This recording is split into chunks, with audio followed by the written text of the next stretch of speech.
能力や技じゃない。その場にいる者たちを次々に自分の味方につける。この海においてあの男は最も恐るべき力を持っている。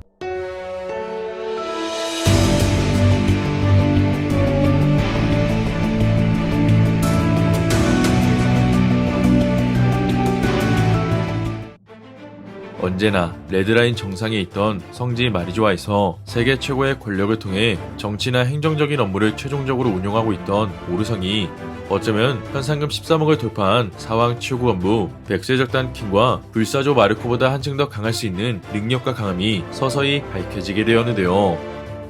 그래서 이번 영상은 사왕, 해군대장급일 수 있는 오르성에 대항하기 위해 루피에게 합류할 수 있는 마지막 세력과 최종장에서 모습을 드러낼 과거 최강자에 대해 살펴보겠습니다.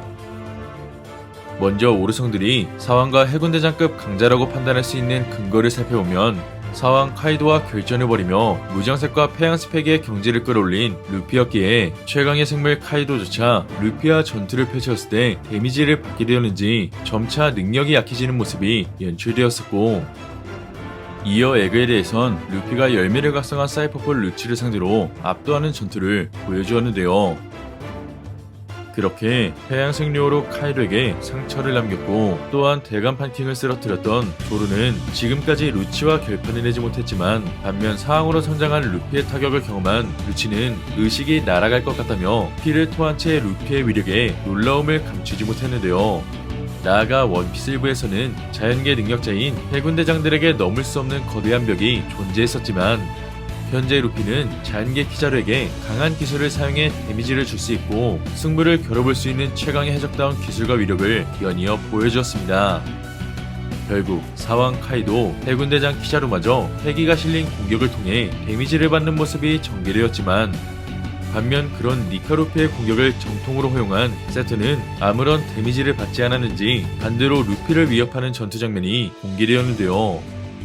이처럼 세턴이 자신의 사기적 회복 능력을 믿어 루피와 쿠마의 공격을 피하지 않았던 건지, 아니면 견문색 패기의 수준이 낮아 공격을 회피할 수 없던 건지는 알 수 없지만, 분명한 건 재생 능력을 제외하고서도 여러 다른 능력들이 점차 밝혀지고 있기 때문에 전체적인 오르성의 강함은 사왕 최고간부급 이상이라는 것을 알 수 있었습니다.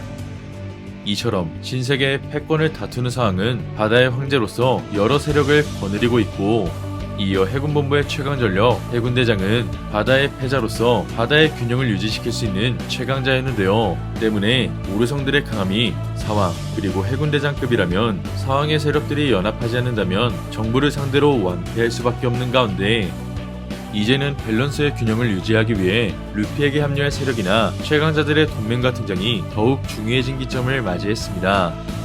먼저 오르성 전원이 등장했기 때문에 밀짚모자 일당은 예정대로 에그헤드를 탈출해야 하는 목표를 성공시켜야 할 것 같고, 반면 오르성은 니카루피를 제거하는 것이 아닌 베가펑크의 영상이 송출되고 있는 라보 페이지를 파괴시키기 위해 소환되었기 때문에 어쩌면 루피는 해방의 드럼 소리에 반응한 철의거인과 엘바프의 전사 거병의 적단의 도움을 받아 안전하게 섬을 탈출해야 할 것 같습니다.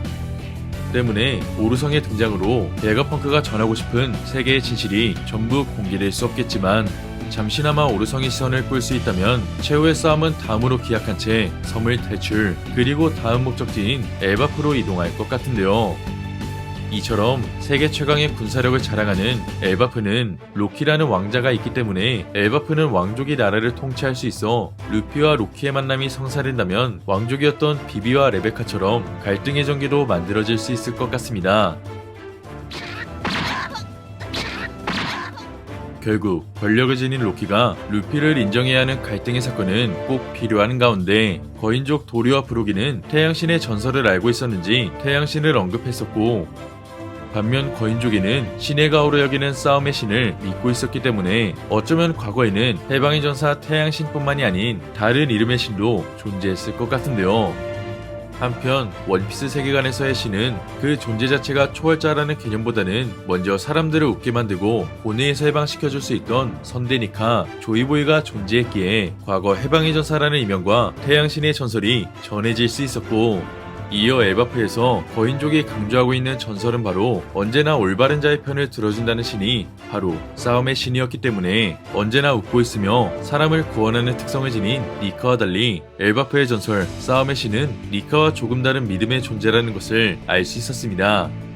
나아가 북유럽 신화에는 화염의 과인 스루트라는 존재가 최후의 전쟁 라그나로크에서 신들과 싸운 전쟁과 전설이 기록되어 있듯이 마리조아에 보관된 거대 밀짚모자 그리고 문헌상에 떠오른 거대한 왕국, 이어 엘바프에선 태양과 죽음에 관련된 동지제가 언급되었기 때문에 어쩌면 선대 태양신이자 거인족일 수 있는 조이부의 동료가 싸움의 신 엘바프와 연관되어 있다는 것을 예측할 수 있게 되었습니다. 이처럼 거병이 적다는 태양신으로 각성한 루피를 위해 나타났듯이 루피는 거인족의 왕자 로키를 만나 정부에 대항할 수 있는 최강의 세력을 규합해야 할 것 같습니다.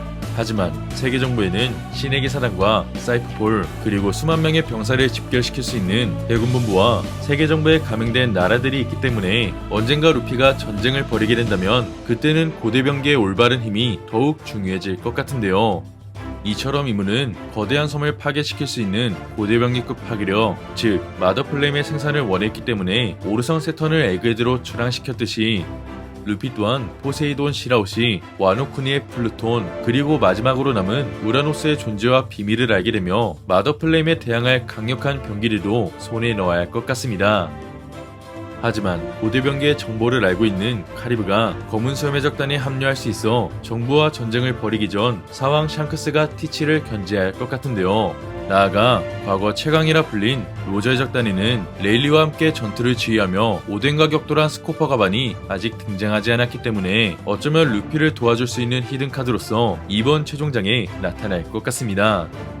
그리고 로저 작단에 풀리지 않은 비밀 중 하나는 바로 모험 중에도 실린 거대한 알이었는데요. 먼저 로저배에 실린 알은 크기가 무척이나 거대했기 때문에 세계관 내에서 거대한 알을 낳을 수 있는 존재로는 상상 속의 생물, 용이거나 아직 정확한 정보가 공개된 적이 없어 현재로선 천공의 신으로 유추할 수 있는 우라노스의 뜻과 연관지을 수밖에 없을 것 같은데요. 더불어 금사자시키는 로저가 세계를 멸망시킬 수 있는 병기를 알고 있다 확신했기 때문에 오르잭스노에 실린 거대한 알의 정체와 떡밥도 이번 최종장에서 서서히 밝혀질 것 같습니다.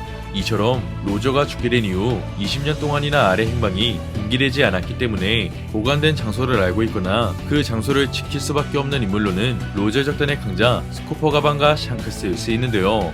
결국 이제는 루피가 오르성 전원을 마주할 수 있는 시점, 흰수염이 언급했던 거대한 전쟁이 점차 다가오고 있는 가운데 과연 엘바프의 신은 태양신 니카처럼 조이보이와 함께한 전설의 존재일지, 그리고 거대한 알의 행방을 알 수 있는 스코퍼 가반이 등장해 밀짚모자 일당에게 도움을 주게 될지는 앞으로 전개될 원피스 최종장을 기대해보면 좋을 것 같습니다.